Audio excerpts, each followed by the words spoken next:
यीशु मसीह के नाम में आप सबको जय मसीह की। आइए हम निकालेंगे भजन संहिता की किताब 103 अध्याय उसका 20 से लेकर के 22 तक हम देखेंगे। यहाँ इस प्रकार से लिखा है, हे यहोवा के दूतों, तुम जो बड़े वीर हो और उसके वचन के मानने से उसको पूरा करते हो, उसको धन्य कहो। हे यहोवा की सारी सेनाओं, हे उसके टहलुओ, तुम जो उसकी इच्छा पूरी करते हो, उसको धन्य कहो। हे यहोवा की सारी सृष्टि, उसके राज्य के सब स्थानों में उसको धन्य कहो।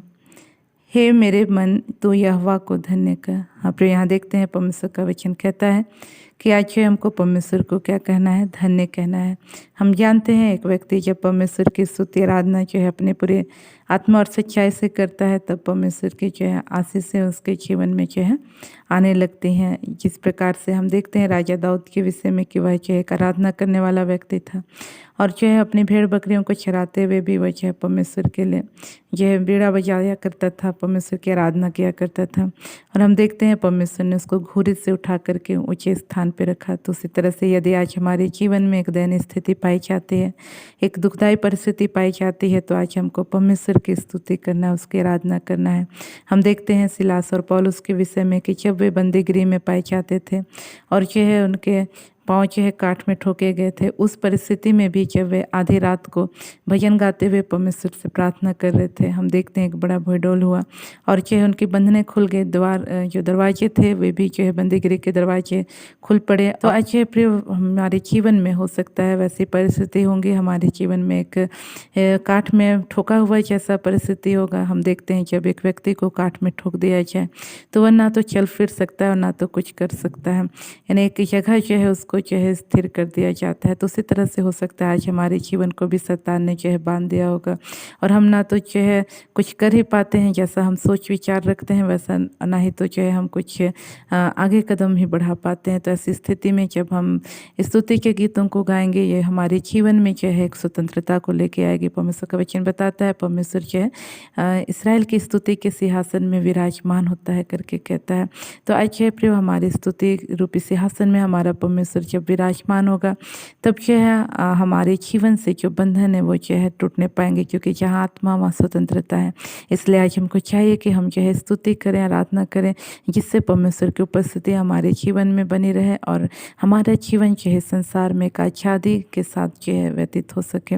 इन वचनों के द्वारा परमेश्वर हम सबको आशीषित करें। हम अपनी आंखों को बंद करें, छोटा सा प्रार्थना करेंगे।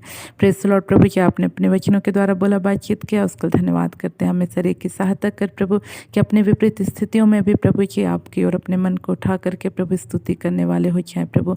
और प्रभु जी आत्मा में प्रभु जी शरीर में छुटकारे को प्राप्त करके प्रभु तेरी महिमा कर सके, ऐसा अनुग्रह कर प्रभु जी। इस वक्त प्रभु इस भाई के लिए मैं प्रार्थना करती हूँ जिनके जीवन में प्रभु जी हाँ प्रभु नाना प्रकार की बीमारियों ने प्रभु जी इनके जीवन को प्रभु जी बंधक बना लिया है प्रभु जी, और ये चाह के भी पिता परमेश्वर हाँ प्रभु कुछ नहीं कर सकते प्रभु। इस भाई के तो सुधी ले प्रभु जी, एक स्तुति करने वाला हृदय दे प्रभु, अपनी बीमारी अपनी परेशानियों की और अपने मन को लगाए ना रहे, परंतु पिता परमेश्वर तेरी स्तुति करके प्रभु इन सारी परिस्थितियों से आच्छाद होने पाए, ऐसा अनुग्रह कर पिता।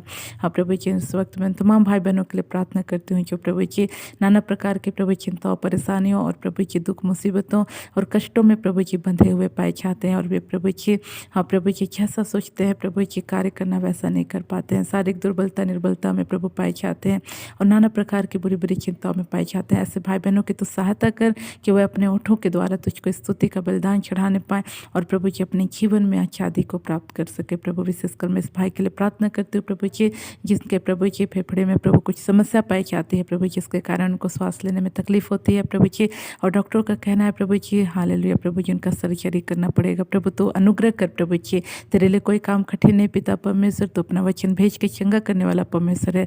इसी वक्त प्रभु जी तेरी चंगा करने वाली सामर्थ प्रभु इनके फेफड़ों में यीशु के नाम से इसी वक्त बलपूर्वक प्रवेश करने पाए प्रभु, और इसी वक्त प्रभु जी इनका फेफड़ा पूरी रीति से चंगा हो जाए प्रभु। जब ये टेस्ट के लिए जाते हैं सब कुछ यीशु के नाम से नॉर्मल निकलने पाए प्रभु, यीशु के नाम से प्रभु जी हाँ पिता परमेश्वर नॉर्मल निकलने पाए, ऐसा अनुग्रह कर। तूने प्रार्थना सुना उसको धन्यवाद, सही समय पर उत्तर भी देगा उसको धन्यवाद। सारी आदर सारी मत तुझको देते हैं, धन्यवाद। सतबन प्रार्थनाओं को यीशु के नाम मांगते हैं, आमीन।